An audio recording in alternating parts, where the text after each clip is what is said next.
There's a verse in the book of Proverbs that says that as a person thinks, that's how that person goes. And that's an important verse to keep in mind, an important thought for today when I want to encourage you, if you want to do a little reading, to read in the final book in the Hebrew Bible, the prophet Malachi, in chapter 3, verses 1 through 18. And in chapter 3, it starts a section about halfway through talking about when the day of judgment comes, or the day of the Lord comes, that true worshipers will be spared. And chapter 3, verse 16, our verse for the day, I find very interesting. This is what it says. Then those who revered the Lord spoke with one another.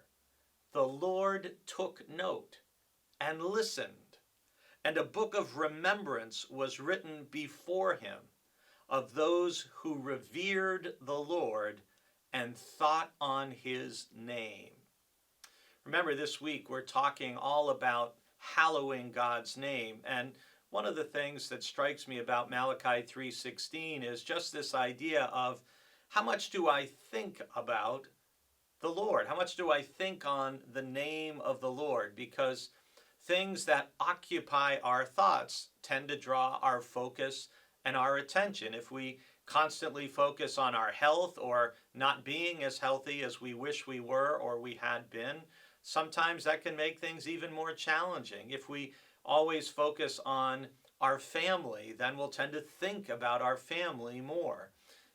Where we place our thoughts, that tends to draw our attention. And Paul notes this in Philippians chapter 4, in those great verses in Philippians 4, 8, and 9, where he talks about the sort of things we should think about and focus on. And Malachi 3:16, in that same spirit, is telling us we want to revere the Lord's name and think about the Lord. If you imagine, for example, that you had a family member or even maybe someone you loved who was far away, maybe in another state or in another country,